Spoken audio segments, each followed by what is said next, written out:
kita patut bangga. Kita patut bangga ya, menjadi bagian dari pesantren. Dan yang kedua, kita patut bersyukur menjadi bagian dari pesantren, ditakdirkan oleh Allah untuk masuk pesantren. Dan yang ketiga, kita harus memberi kabar kepada dunia, kepada orang-orang bahwasanya pesantren itu luar biasa. 3 hal tadi. Kenapa kok pesantren itu harus kita syukuri? Kenapa kok pesantren itu harus kita banggakan? Dan kenapa pesantren itu harus kita syiarkan? Kita harus melihat sejarah tentang pesantren. Duluan mana? Negara Indonesia atau pesantren? Pesantren lebih dulu. Duluan mana? Sekolah, SMP, SMA atau SD dengan pesantren? Jauh duluan pesantren. Duluan mana? Madrasah ibtidaiyah, madrasah sanawiyah, madrasah aliyah atau pesantren? Lebih dulu pesantren.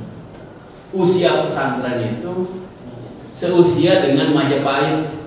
Iya, seusia dengan Majapahit. Ya, jadi sejarah pesantren itu berdirinya di masa kerajaan Majapahit.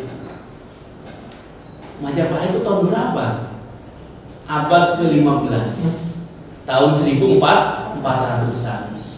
Maka ada seorang tokoh yang datang ke Indonesia di tahun 1404 Masehi. Siapa beliau?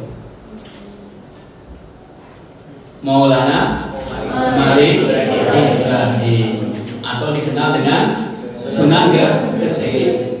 Datanglah beliau dari negara Champa. Champa itu mana? Kamboja.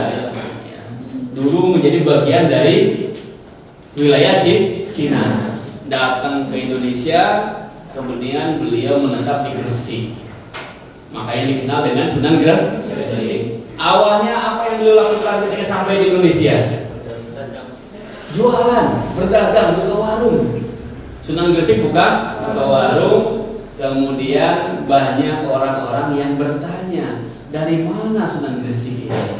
Kenapa kok Sunan Gresik ini baik? Karena beliau sangat-sangat baik. Ada orang sakit ditengokin, ada orang susah dibantuin, ada orang yang sedang bertani diajarin cara bercocok tanam. Itu luar biasa Sunan Gresik itu. Akhirnya banyak yang bertanya, banyak yang mendekati, banyak yang ingin berguru kepada Sunan Gresik. Kata beliau, boleh, tapi syaratnya harus bersahadat. Akhirnya berbondong-bondong orang Hindu, orang Buddha di Gresik masuk Islam. Awalnya pulang pergi karena semakin banyak yang datang yang mengaji, maka beliau membuka pondok. Akhirnya ada yang disebut sebagai pondok pesantren. Apa itu pondok? Apa itu pesantren? Ya sejarahnya udah. Jadi yang pertama kali bikin pesantren pondok siapa? Sunan Gresik, Maulana Malik Ibrahim. Tapi yang berhasil, yang sukses mendirikan pesantren, yang pesantrennya menjadi pesantren terbesar di Indonesia waktu itu, putranya Sunan Gresik. Siapa putranya? Sunan Ampel, Raden nggak tanggung-tanggung. Yang jadi santri anak raja. Siapa santrinya? Raden Patah. Siapa Raden Patah? Putra dari Prabu Brawijaya. Rajanya Majapahit, bukan Siliwangi. Siliwangi masih di ya. Jadi putra Prabu Brawijaya. Brawijaya punya istri, istrinya dari Cina, dari Champa, kemudian melahirkan seorang anak yang dikasih nama Jimbun. Namanya apa? Jimbun. Setelah dewasa besar dikenal sebagai Raden Patah.